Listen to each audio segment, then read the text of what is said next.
মায়ের বাসায় আসা মানে একটা বিশাল অলসতা কাজ করে। কাজকর্ম তো একদমই করা হয় না। ঠিক সেরকম একটা ব্লগ নিয়ে আজকে হাজির হলাম।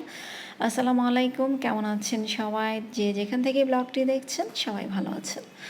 তো এই যে তাহামণি হচ্ছে দেখতেই পাচ্ছেন গাড়ি নিয়ে খেলা করতেছে। তো ওদেরও কোনো কাজ নেই। আর যারা মায়ের বাসায় যান বেড়াতে তারা তো জানেনই তাদের ওইভাবে কোনো কাজকর্ম থাকে না। শুধু ঘোরাঘুরি, খাওয়া-দাওয়া এই নিয়েই হচ্ছে কাজ। এটাই কাজ আমি মনে করি। তো যাই হোক যেদিন থেকে আসলাম সেদিন থেকে এই যে পাখি একটা যে দেখতে পাচ্ছেন বারান্দায়, তো এগুলো হচ্ছে দোয়েল পাখি। তো আমি সেদিন থেকে লক্ষ্য করতেছি যে দোয়েল পাখিগুলা এই বারান্দা দিয়ে ঢুকে উপরের দিকে উঠে যায়। আসলে আমি মানে বুঝতেই পারলাম না কেন ওরা উপরের দিকে উঠে। তো যাই হোক আমি আজকে একটা ভিডিও শেয়ার করতেছি আপনাদের সাথে। এই যে ফাঁকা জায়গাটা উপরে দেখতে পাচ্ছেন বারান্দায়। তো ওরা মুখে খড়কুটো নিয়ে এসে দেখি বারান্দা দিয়ে ঢুকে ঠিক ওই ওপরে ফাঁকা জায়গাটা চলে যায়। তো ওখানে দেখি যে ওরা বাসা করেছে। তো এইটা দেখে তো আমার কাছে মানে ভীষণ একটা ভালো লাগা কাজ করলো। কারণ সেই যে ছোটোবেলায় এই পাখির যে বাসা তৈরি করা বা ঘরের কোণে বাসা বাঁধা এই জিনিসগুলো দেখতাম। আর এত বছর পরে যে এগুলো আবার দেখতে পারবো, তো এই জিনিসটা দেখে মানে এতটাই ভালো লাগলো। আর এই জায়গাগুলো দেখা যায় বিশাল বড় গাছ আছে। তো এই যে একটা আম গাছ, তো আম গাছটায় তো আমের কোনো বালাই কিছুই নাই। তো এখানে দেখা যায় ভিতরে পাখির বাসা করেছে আরও।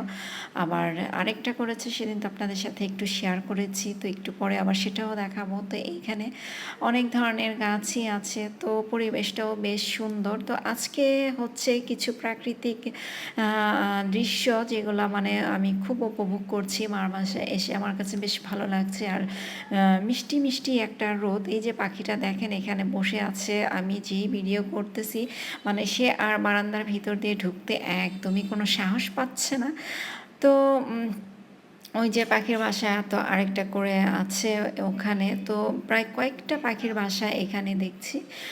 তো আমার ভয়ে পাখিগুলো আসলে ঢুকতে পারছে না ভিতরে। তো যাই হোক ওই বারান্দা থেকে আমি আমার সামনের সাইডের বারান্দায় চলে আসলাম। তো এই যে দেখি যে ২ টা কবুতর, এগুলো অবশ্য আমার খালার পোষা কবুতর। তো এই পাশে হচ্ছে এই যে খালার ছাদটা, আমার খালা আবার কবুতর পোষে। তো আমার কাছে না বেশ ভালো লাগে কবুতরগুলো। তো এই যে এখন দেখি এই যে ২ জন কবুতর, ২ টা কবুতর ওরা আমার একে অপরের সাথে কথা বলাবলি করছে ২ জনে বসে, বসে। তো আমার কাছে বেশ ভালো লাগলো দেখতে, অনেক সুন্দর লাগলো, যেটা নাকি আপনাদের সাথে ক্যামেরাবন্দি করে একটু শেয়ার করলাম। তো সেদিন যে খালার বাসায় গিয়েছিলাম এই যে আতা ফলগুলো আমি এবার রোজায় ঢাকায় কিনে খেয়েছি। এত দাম আর কেনাগুলো খুব একটা ভালো হয় না, বিভিন্ন জায়গায় শক্ত শক্ত থেকে যায়। কিন্তু খালা যে দিছে এত মজা আতা ফলগুলা, ভীষণ মিষ্টি আর দেখতেও অনেক সুন্দর। তো এই যে একটা ভাঙলাম, এটা অবশ্য ফ্রিজে রেখে খেলে যে অনেক মজা লাগে। তো আমি ফ্রিজ থেকে এখন বের করে এই যে আপনাদের সাথে একটা শেয়ার করছি। তো আজকে এই পর্যন্তই, ভালো থাকবেন সবাই।